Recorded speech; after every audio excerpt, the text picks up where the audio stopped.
O anjo do Senhor subiu de Gilgal a Boquim e disse: tirei vocês do Egito e os trouxe para a terra que prometi com juramento dar aos seus antepassados. Eu disse: jamais quebrarei a minha aliança com vocês, e vocês não farão acordo com o povo desta terra, mas demolirão os seus altares, porque vocês não me obedeceram. Portanto, agora lhes digo que não os expulsarei da presença de vocês. Eles serão seus adversários, e os deuses deles serão uma armadilha para vocês. Quando o anjo do Senhor acabou de falar a todos os israelitas, o povo chorou em alta voz, e ao lugar chamaram Boquim. Ali ofereceu sacrifícios ao Senhor. Amém? Feche os seus olhos. Senhor Deus e Pai, nós te louvamos por esta palavra, Senhor. Deus, fala aos nossos corações nesta noite, ó Deus, que Tu possas, Senhor, transformar vidas aqui, que vidas possam ser restauradas, que nós venhamos a nos arrepender, ó Pai, dos nossos pecados, ó Deus, e olhar apenas para Ti, Senhor. Nos ajuda, Senhor, nos ajuda a colocar em prática a Tua santa palavra em nossas vidas. É assim que nós te pedimos, em nome de Jesus. Amém. Irmãos, existe um filme chamado As Crônicas de Nárnia. Eu creio que muitos aqui já assistiram esse filme. Se você não assistiu, eu aconselho que assista, que é muito bom. Ele vem já de uma coleção de livros do autor C.S. Lewis. Ele escreveu vários livros, é um belo autor.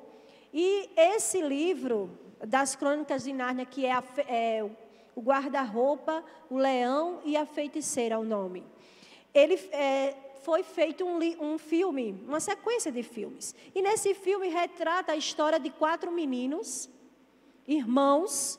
Eles viajam para a casa de um tio distante e vão passar uma temporada lá na casa desse tio. Lá, na casa desse tio, existe um quarto com um guarda-roupa enorme, o quarto vazio. E eles, brincando de se esconder, uma das meninas encontra uma passagem secreta que vai dar nessa cidade chamada Nárnia.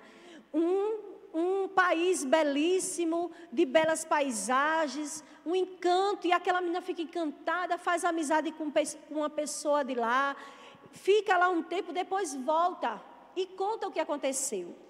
Ninguém acredita nela. Depois, um irmão chamado Edmundo, o irmão dela, ele entra no guarda-roupa também e vê que é verdade e encontra esse local. Só que esse irmão, ele é tomado ele conhece a feiticeira, que a feiticeira é representação do mal ali, do inimigo. E existe também um leão, chamado Aslan, que é a representação do Salvador ali naquele país. O autor, ele faz toda essa alegoria. E eu esqueci de falar, esse filme, esses livros, o autor, ele é cristão e ele faz uma alegoria com a história de Cristo. O leão é Cristo, a feiticeira é como se fosse o diabo. E Edmundo encontra logo a feiticeira. E ele, encantado pelo que ela dá a ele, comidas, e oferece a ele: você está aqui. Como é que você veio parar aqui? Você tem mais... Aí ele diz que tem irmãos, e ela oferece muitas coisas para ele, em troca da vida dos irmãos, dele dizer onde estaria os irmãos. E ele faz isso. Depois todos os irmãos encontram este local. A história é muito grande, não tem como falar. Estou resumindo aqui, bem resumido mesmo. E todos os irmãos vão para Nárnia e ficam lá encantados. Só que Edmundo havia já traído os irmãos e dito onde os irmãos estavam, em um certo local. Só que em Nárnia existia uma lei que todo traidor iria pagar com o seu próprio sangue se traísse. E Edmundo, ele trai os seus irmãos, trai também todo ali Nárnia, Aslan, e a feiticeira não deu nada do que ele queria, e prendeu ele em cárcere. Ele ficou preso, e quando ele ficou preso, ele entendeu: o que foi que eu fiz? Vendi praticamente os meus irmãos ali, e não ganhei nada, estou preso aqui. Edmundo pagou com as consequências dos seus atos. Fez escolhas erradas. É baseado na sua ganância, no seu egoísmo, querendo satisfazer os seus prazeres pessoais. E ele traiu e foi preso. E pagou, preso. Irmãos, a gente sabe que acordos, aqui terrenamente, quando a gente faz um acordo, um contrato, sempre tem dois lados, né? Quando um quebra um lado, o acordo, ele vai o quê? Pagar a rescisão, né? Pagar as consequências do acordo. Geralmente é assim, os homens fazem alianças, acordos, e tem sempre um que quebra esse acordo. Quando a gente olha aqui para essa história que eu acabei de ler, e vou continuar lendo, a gente vê que o povo aqui vai fazer totalmente o que desagrada a Deus.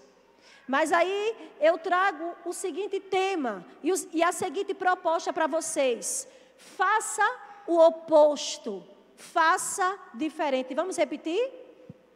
Faça o oposto, faça diferente. A gente leu aqui do versículo 1 ao 4, o povo, eles quebraram o acordo com Deus. Eles quebraram a aliança com Deus. Se a gente for ver aqui, fazer uma recapitulação do que já foi falado aqui pelo pastor domingo passado, domingo retrasado, nós temos um pano de fundo para toda essa história. Quem estava aqui, quem viu, sabe, está lembrado da história. O povo quebrou a aliança, quebrou o acordo.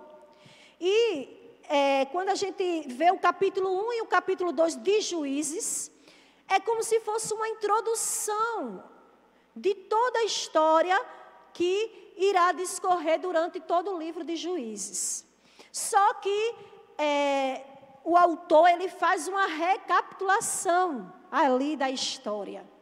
Ele vai mostrando o que aconteceu em Josué e continuando ali no capítulo 1 e 2 de Juízes. Interessante isso. Como se fosse uma continuação, mas também uma introdução para Juízes. E no capítulo 24 de Josué, nós vimos, inclusive na pregação do pastor, que o tema era: de que lado você está? Lembram? De que lado você está? Josué, ele falou com o povo e disse: olhe, vocês têm que honrar a aliança com Deus. Cuidado, se vocês não honrarem, vai acontecer isso. E ele repetiu: vocês vão honrar? Sim, nós iremos servir a Deus. Nós iremos servir a Deus. Não foi isso que aconteceu?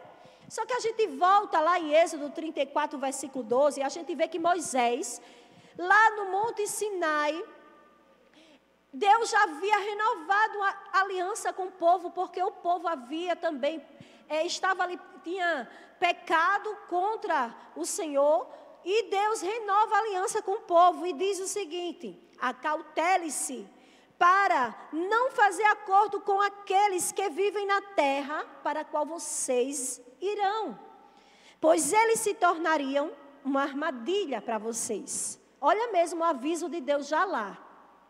Estão entendendo? Estão compreendendo, né? Quando olhamos para o texto, desde o capítulo 1, podemos presenciar o povo quebrando o acordo com Deus, irmãos. Eles quebraram essa promessa com Deus. E precisamos frisar aqui, que é importante, que é o nosso Deus, Ele permanece fiel sempre. Mesmo o povo quebrando o acordo e a aliança, mas Deus, Ele não quebrou, Ele permaneceu fiel até o fim. Ele é fiel e cumpre as suas promessas, mas o povo infelizmente fracassou. Diante disso, queridos, precisamos fazer o oposto, precisamos fazer diferente, precisamos olhar para Cristo, precisamos honrar a aliança. O povo não honrou, mas nós precisamos honrar. Esse é o primeiro ponto grave. Precisamos honrar a aliança. O povo de Israel foi lembrado a todo tempo, irmãos, que eles não podiam quebrar o acordo. E eles eram lembrados também das maravilhas que o Senhor fez para com eles.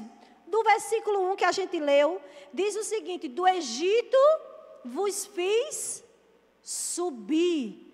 O anjo estava falando com o povo, e esse anjo, a gente entende que foi uma teofania que Deus ele usou para falar ali com o povo, que era já costume de Deus fazer isso naquela época. Ele usava de teofanias, ou era um mensageiro, ou era até um homem mesmo, ou até algo sobrenatural para falar com o povo, um mensageiro de Deus. E o mensageiro de Deus, ele diz: tirei vocês do Egito e os trouxe para a terra que eu prometi com juramento para os seus antepassados, e vocês fazem isso? Quebram o acordo? Quebram a aliança? Josué 23, versículo 3, diz o seguinte: vocês mesmo viram tudo que o Senhor, o seu Deus, fez com todas essas nações, por amor a vocês. Foi o Senhor, o seu Deus, que lutou por vocês. Josué o quê? Estava lembrando o povo, mas o povo esqueceu da palavra do Senhor. O povo quebrou a aliança, irmãos. Lá em Deuteronômio 7:9, nos diz: saberás, pois, que o Senhor teu Deus, o Deus fiel, que guarda a aliança e a misericórdia até 1000 gerações, aos que o amam e cumpre os seus mandamentos. A chave, agora eu vou falar, a chave da vitória está aqui, né? A chave da bênção está aqui. Por que, irmã Juliana? Amar a Deus. Amar a Deus de todo o seu coração. Quando amamos, guardamos os mandamentos, guardamos a palavra de Deus, guardamos a sua palavra em nosso coração. Então não quebramos a aliança, não desobedecemos a Deus. Se amarmos a Deus, não desobedeceremos a Ele. Quando a gente vê lá em Deuteronômio 6 também, que a gente vai passear muito também por Deuteronômio, versículo 5, Deus está alertando também: ame o Senhor, o seu Deus, de todo o seu coração, de toda a sua força, de toda a sua alma. Olha aí onde está. Aí a gente vai para o Novo Testamento, Marcos 12:30, Jesus, o próprio Jesus encarnado, respondendo aos fariseus. Os fariseus perguntam a ele: mestre, qual é o maior mandamento? Aí Jesus diz: olha, ame o Senhor, seu Deus, de todo o seu coração, de toda a sua alma, de todo o seu entendimento e de todas as suas forças. Aí ele conclui, e o segundo ele diz: e ame o seu próximo como a si mesmo. Por que ele está dizendo isso? Alguns teólogos, eles falam que esse mandamento que o Senhor diz: ame o Senhor teu Deus de todo o seu coração, ele resume aqui as 4 primeiras tábuas da lei que Moisés desceu. São 10 mandamentos. Concordam comigo? Os 4 primeiros mandamentos está tudo aqui. Ame o Senhor teu Deus. Por quê? Porque o relacionamento seu com Deus, os 4 primeiros mandamentos. Se você for ver lá em Êxodo 20 os mandamentos, você vai ver que ele vai dizendo: não terás outros deuses diante de mim, não farás imagem de escultura, não fale o nome do Senhor em vão. E ele vai falar, e tudo isso é relacionado de você para com. Então ele resumiu os mandamentos. Ame a Deus de todo o seu coração. Que você vai cumprir os mandamentos, sim, porque é graça, é Ele que nos ajuda. E os outros mandamentos está dentro do ame o próximo como a si mesmo, seu relacionamento com o próximo. Entenderam, irmãos? Amém? João 14, 21 diz: quem tem os meus mandamentos e lhes obedece, este é o que me ama. A Bíblia está cheia disso. Quem me ama, me obedece, não é? Quem me ama, me obedece. Quem me ama, me obedece. Aplicação para as nossas vidas, irmãos. Às vezes falamos que amamos a Deus, mas continuamos a quebrar os mandamentos do Senhor em nossas vidas. Continuamos a fazer as coisas erradas. Continuamos a ir por caminhos tortuosos, irmãos. Assim como Israel, nos associamos ao mundo. E nos deixamos contaminar pelas ofertas que o mundo oferece. Né?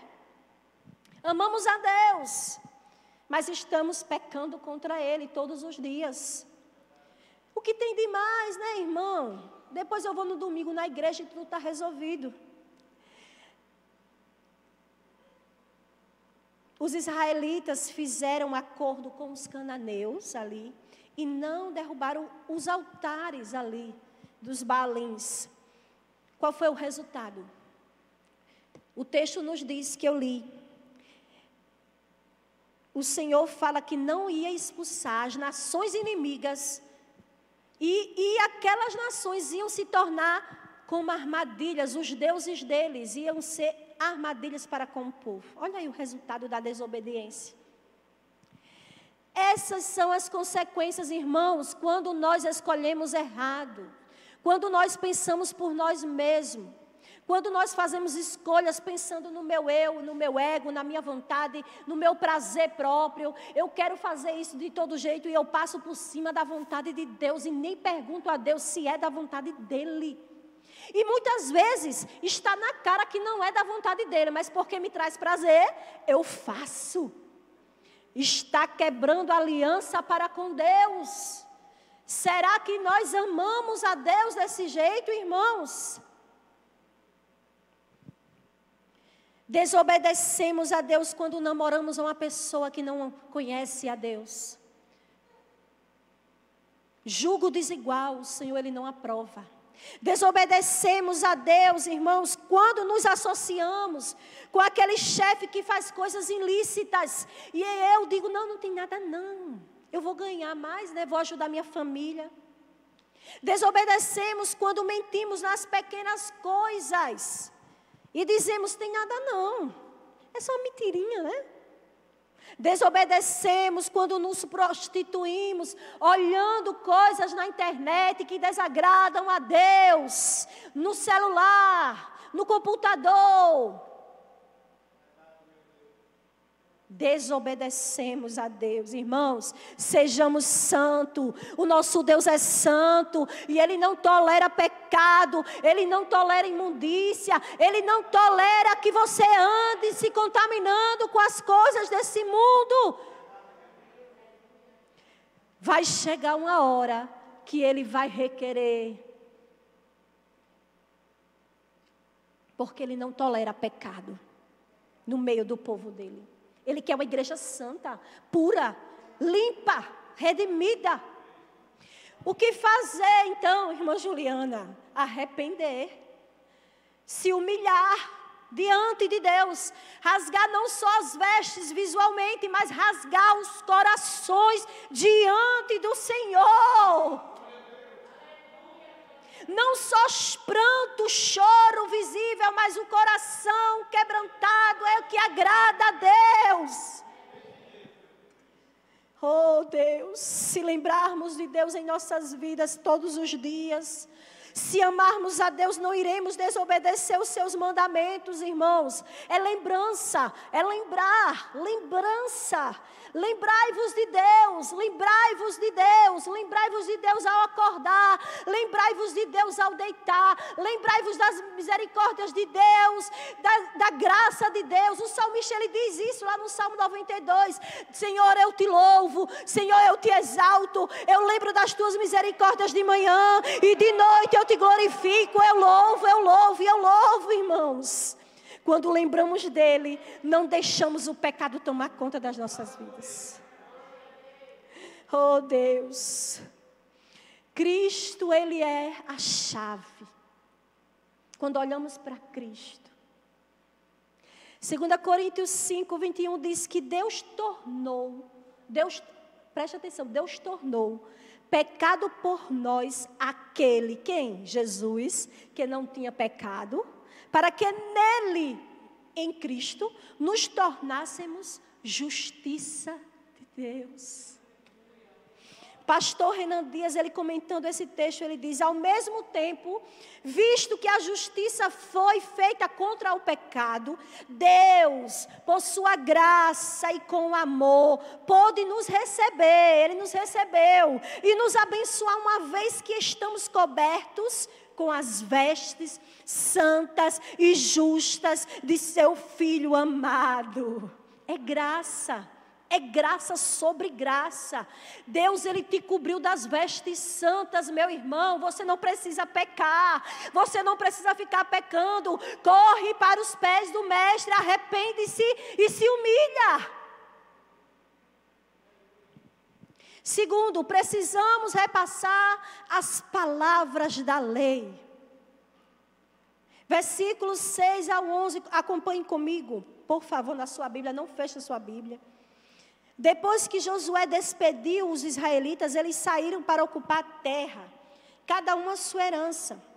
O povo prestou culto ao Senhor durante toda a vida de Josué e dos líderes que sobreviveram a Josué e que tinham visto todos os grandes feitos do Senhor em favor de Israel. Josué, filho de Nun, servo do Senhor, morreu com a idade de 110 anos, foi sepultado na terra de sua herança. Pule agora para o versículo 10. Depois que toda aquela geração foi reunida aos seus antepassados, surgiu uma nova geração que não conhecia o Senhor e o que Ele havia feito por Israel. Então os israelitas fizeram o que o Senhor reprova.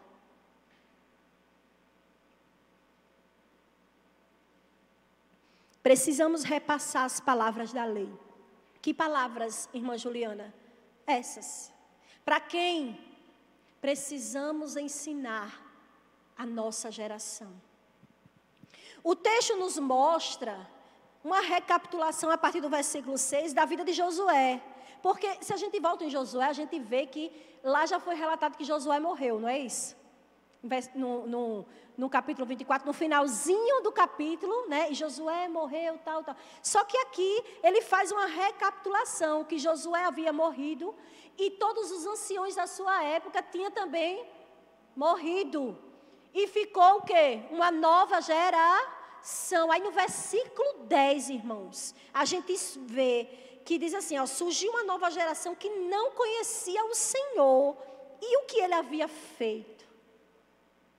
Não conhecia o Senhor. Por quê, irmãos? Porque eles não conheciam o Senhor. Aquela geração certamente fracassou no seu discipulado, no seu ensino. A próxima geração. Eles fracassaram.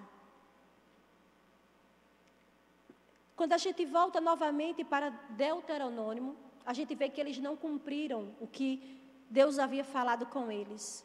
No capítulo 6, versículo 6, a palavra de Deus diz que todas estas palavras que hoje te ordeno em seu coração, que estejam em seu coração, aí ele diz, ensine-as com persistência a seus filhos, converse sobre elas quando estiver sentado em casa, quando estiver andando pelo caminho, quando se deitar, quando se levantar, ate-as no pescoço, se possível for. Ele vai continuar dizendo. Eles receberam a instrução, ou não receberam? De fazer o quê? Ensinar aquela geração. Esta palavra estava no coração deles, irmãos. Será que estavam? Essa palavra? A gente vê que não. Eles não conheciam o Deus deles profundamente. E o que aconteceu? Fracassaram, como eu já falei. Infelizmente. Eles não repassaram as palavras da lei. Infelizmente, irmãos. Fizeram, e aí o resultado é que o texto diz que eles fizeram o que era mal aos olhos do Senhor. E nós, irmãos, aplicando para as nossas vidas, nós, hoje, como pais, temos ensinado aos nossos filhos o caminho em que devem andar? Provérbios 22:6 diz o quê? Um texto bem conhecido. Ensina a criança no caminho em que deve andar, porque mesmo quando ele crescer, ele não vai se desviar dele, irmãos. Será que nós estamos ensinando? Precisamos encucar, abrir, se possível, a cabeça deles e colocar a palavra dentro. É o que o texto diz no original aqui, ensina, encuca. Coloca na cabeça deles as minhas palavras, para quando eles crescerem não se desviem do caminho. Precisamos, como líderes em nossa casa, em nossa família, como chefes do nosso lar, homens, mulher, como auxiliadora, ensinar os nossos filhos a palavra da verdade. Não é fácil. Nós preferimos deixá-los na frente da televisão, com o celular na mão, sendo discipulados pelo mundo, pelas ideologias que estão sendo lançadas. Sorrateiramente o inimigo ele vai entrando dentro da cabeça do seu filho e vai transformando o caráter dele, e você está de braços cruzados. Estamos ocupados nos nossos afazeres.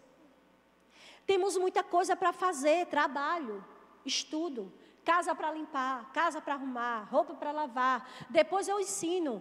Chega à noite, estou cansada, vou dormir. Bota os meninos na cama. Não ensina uma palavra da Bíblia, não ensina um versículo, não ensina o caminho em que ele deve andar. Não fala dos feitos do Senhor, para que ele possa ficar encucado na cabeça. Não diz que Jesus curou os cegos, curou os coxos ali. Não ensina os milagres de Jesus aqui no Novo Testamento. Não ensina o que Deus fez no Antigo, que abriu o mar vermelho, fez o povo passar a pés enxutos. Não ensina as obras do Senhor. Que geração nós vamos ter hoje? Será que teremos geração de adoradores, irmãos? Precisamos encucar, como líderes. Você que está aqui na igreja, em qualquer lugar do seu trabalho, você tem também transmitido essas palavras, para que você possa formar, para que você possa ensinar o seu amigo ou qualquer outra pessoa que Jesus é o caminho, a verdade e a vida, que Ele morreu na cruz do Calvário para te salvar, e para que ele possa ser transformado por essa palavra. Precisamos ensinar veementemente a essa geração as palavras da lei. Porque, irmãos, estamos em tempos difíceis. E a gente já está vendo o que está acontecendo. Não tem mais respeito, filho mata pai, vó. É tanta desgraça no mundo, tanta coisa. Mãe que deixa filho morrer, padrasto que mata o enteado, e a gente vê a desgraça, filhos nas drogas, filhos entregues aos vícios da bebida, de tantas outras coisas, irmãos. O que é que nós temos feito? É responsabilidade nossa como pais. Não pense que não é nossa. E eu sei disso, e eu sofro por isso. Eu digo, Senhor, me ensina a ser uma mãe melhor. Me ensina, Senhor, a deixar tudo, se possível. E a ensinar, porque vem as fases dos filhos, a gente vê as dificuldades. Senhor, me ajuda.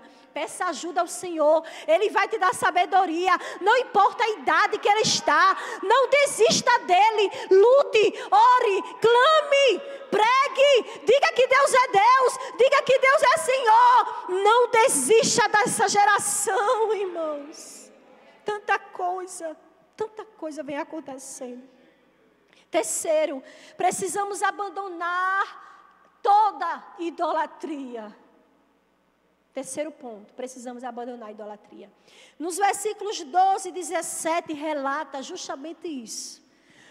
O versículo 12 diz que eles abandonaram o Senhor, o Deus dos seus antepassados, que os havia tirado do Egito, e seguiram e adoraram a vários deuses dos povos ao seu redor, provocando a ira do Senhor, irmãos. Eles abandonaram o Senhor e prestaram culto a Baal e a Astarote.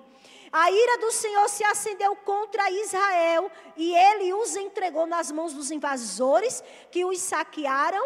Ele os entregou aos inimigos ao seu redor, aos quais já não conseguiam resistir. Precisamos abandonar a idolatria. A consequência da quebra da aliança, houve uma quebra do povo. Ao associar-se com as nações, a consequência foi o quê?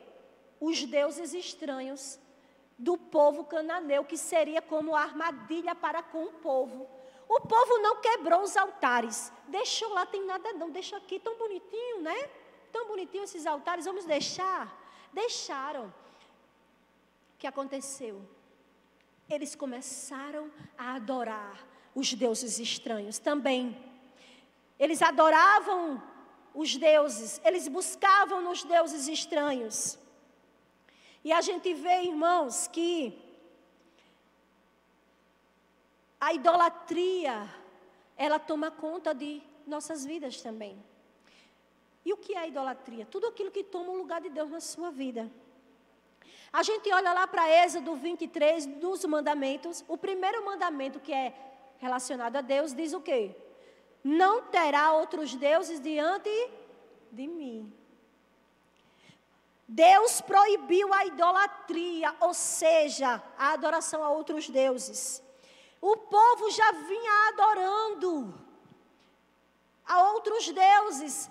Lembram lá de Moisés, capítulo 32, quando Moisés estava no Monte Sinai, recebendo de Deus as tábuas dos mandamentos. Aí o povo embaixo inquieto, cadê Moisés? Moisés nos abandonou, nós não temos ninguém. Vamos, Arão, faz aí um bezerro de ouro para a gente, para que a gente possa adorar. E Arão, infelizmente, na sua fraqueza de liderança, que a gente vê uma fraqueza como líder nele aqui nesse texto, ele atende ao povo e cria o bezerro de ouro e o povo começa a adorar. E Deus se ira contra o povo. E Deus ia matar o povo. Mas aí Moisés, ele intercede em favor do povo e Deus tem o quê? Misericórdia do povo. Novamente Deus tem misericórdia do povo.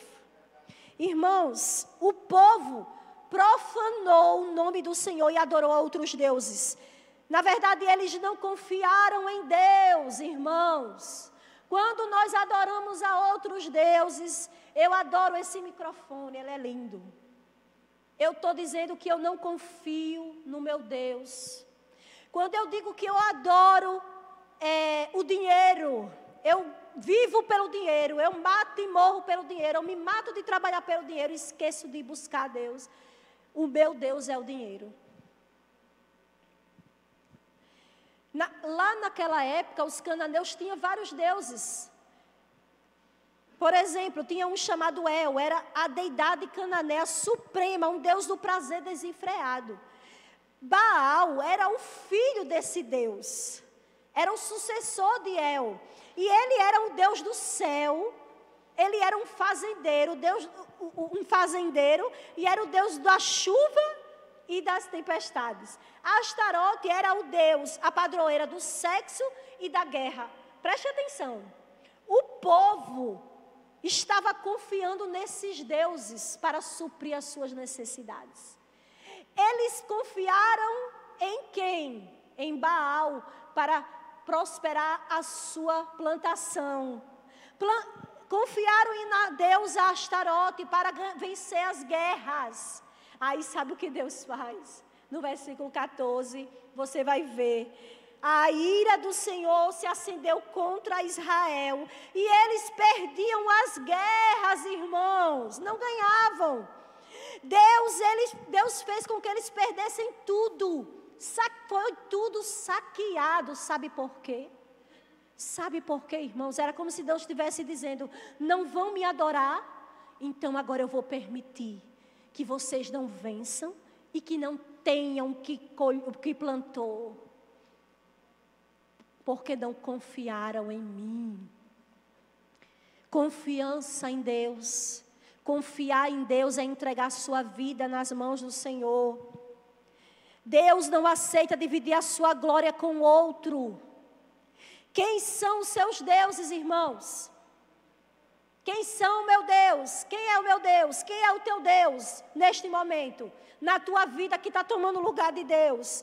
Precisamos levar Deus a sério em nossas vidas, senão nos prostraremos perante este mundo, os deuses deste mundo. E isso nos levará à decadência espiritual. E a nossa família também cairá. Os israelitas não abandonaram a Deus totalmente. Eles adoravam a Deus, mas também adoravam os outros deuses. Olha que coisa, se não parece com a gente. Adoravam a Deus, mas também adoravam a Astarote e a Baal, porque eles não confiavam totalmente no Deus poderoso. Quantas vezes nós queremos também barganhar com Deus bênçãos? Aí quando Deus não nos dá as bênçãos, porque Ele sabe o que é melhor para mim e para você, aí a gente vai buscar em outros meios, outros deuses, que tomam o lugar de Deus nas nossas vidas. Nosso Deus não aceita tal coisa, irmãos, Ele é santo, Ele é santo. Quantas vezes colocamos outros deuses no lugar dele em nossas vidas? Arranque do seu coração, tire e coloque Deus no seu lugar. O centro da sua vida, Ele tem que tomar o centro da sua vida. Quem é o seu Deus? O dinheiro? Seu corpo? Muitas vezes estamos vendo culto ao corpo, né?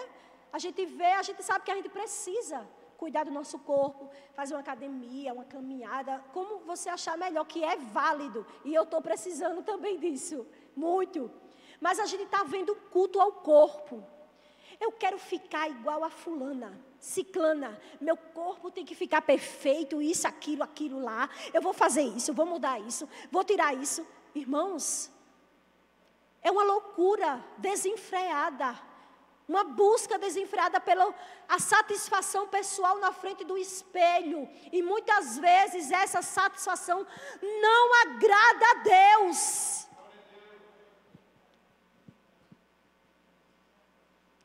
Quem é o seu Deus? O seu marido ou a sua esposa?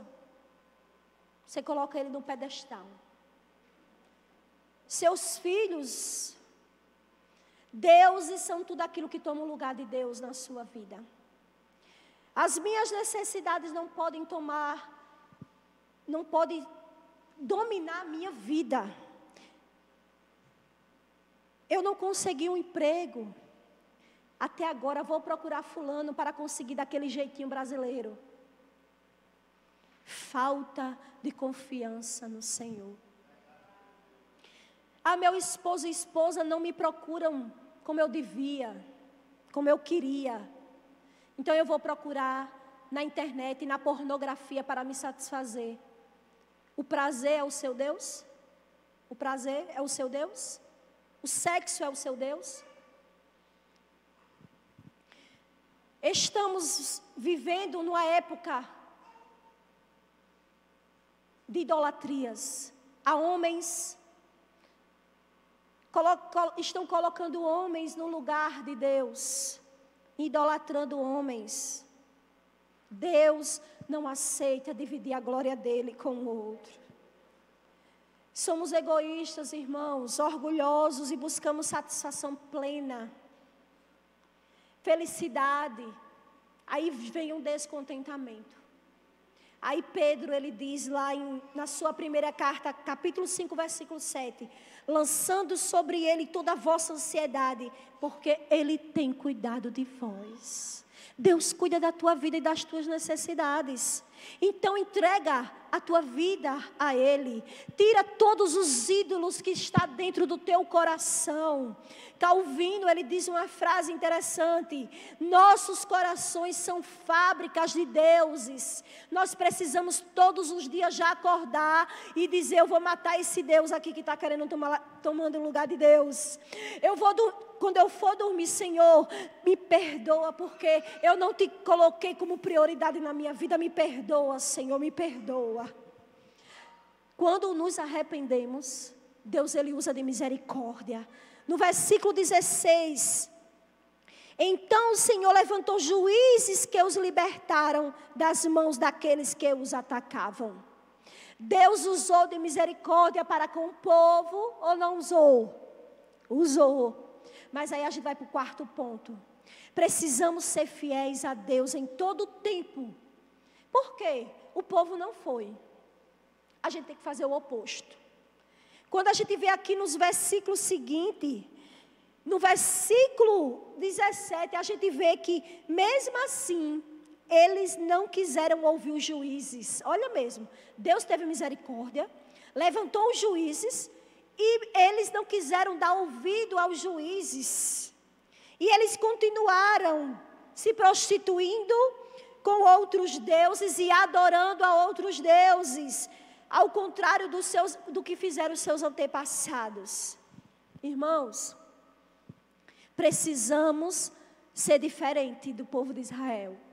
Precisamos ser fiéis em todo o tempo. Deus, Ele é soberano.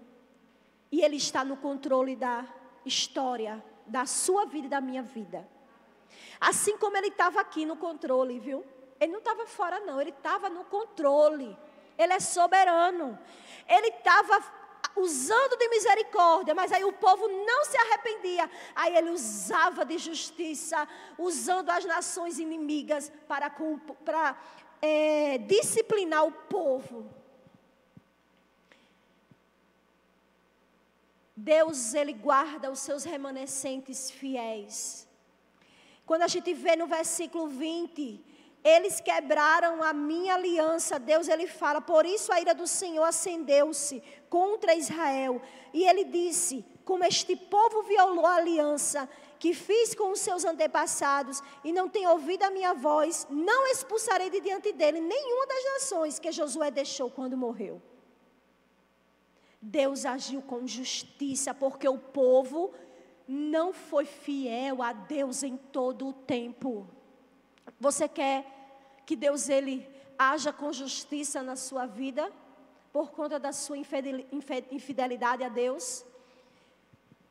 Olhando para as nossas vidas, irmãos, precisamos fazer diferente. Estamos sendo infiéis ao nosso Deus? Você está sendo infiel? Se arrependa enquanto há tempo. Ou estamos pensando que servir a Deus é brincadeira? Estamos indo ao domingo para a igreja, adorando, levantando as mãos e adorando a Deus. Quando é no meio da semana, eu vou fazer o que desagrada a Deus. Eu desobedeço a Deus. Eu profano o nome do Senhor.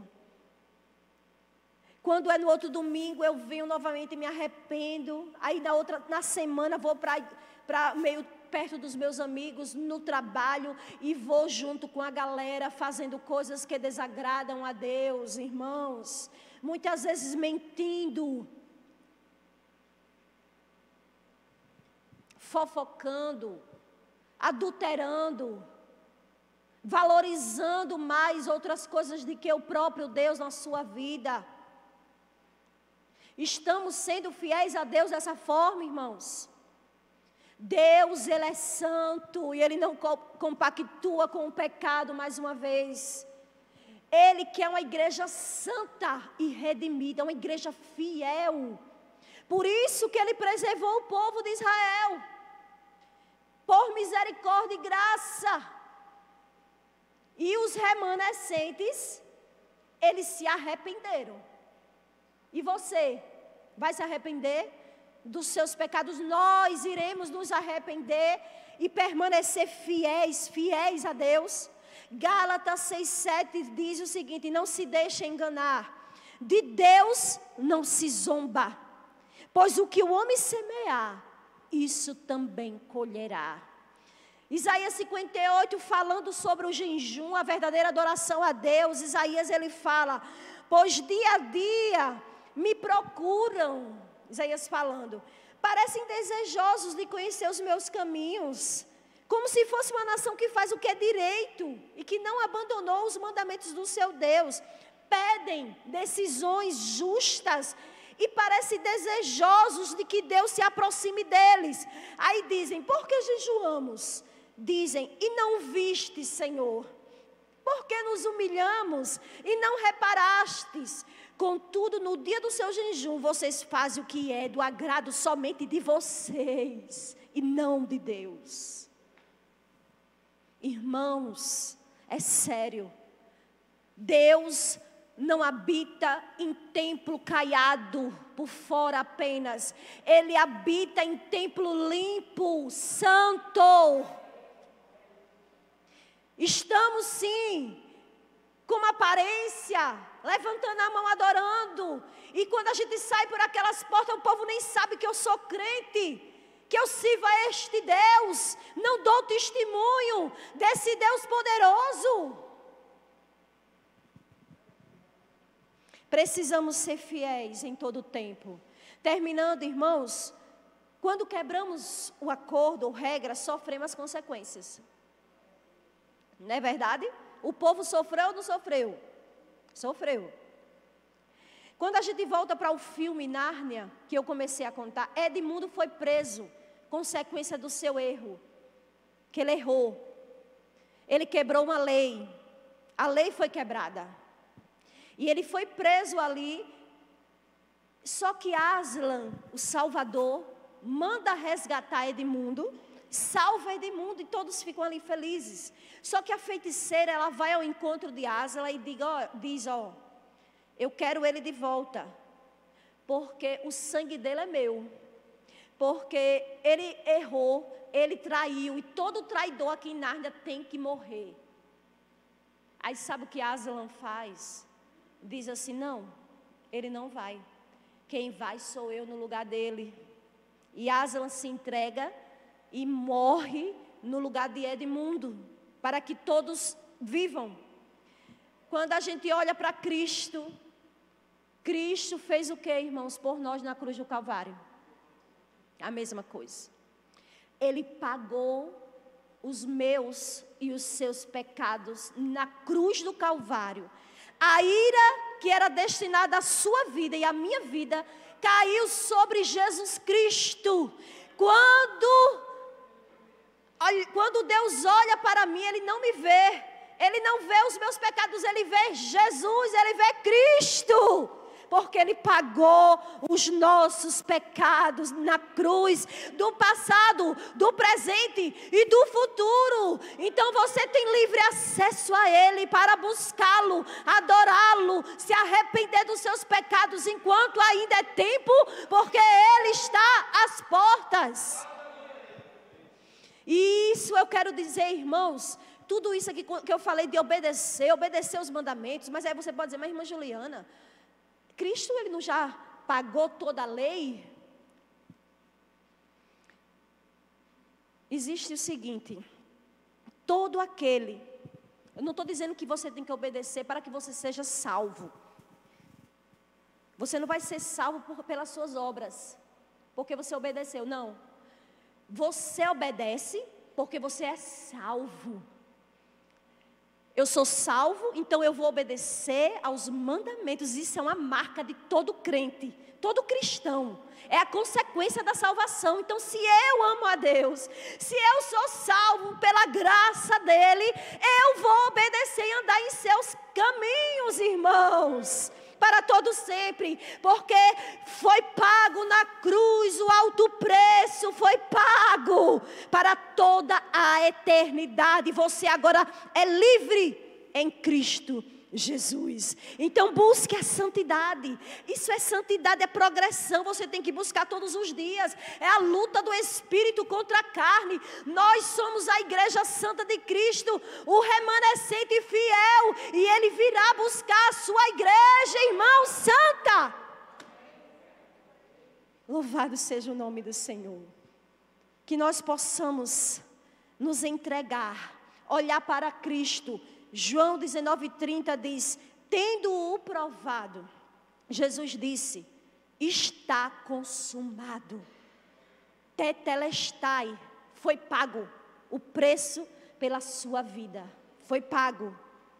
Aslan morreu, mas ressuscitou. Jesus Cristo ressuscitou ao terceiro dia, para que você pudesse viver livre de todo pecado, de toda desobediência, e caminhar para Cristo, para o alvo.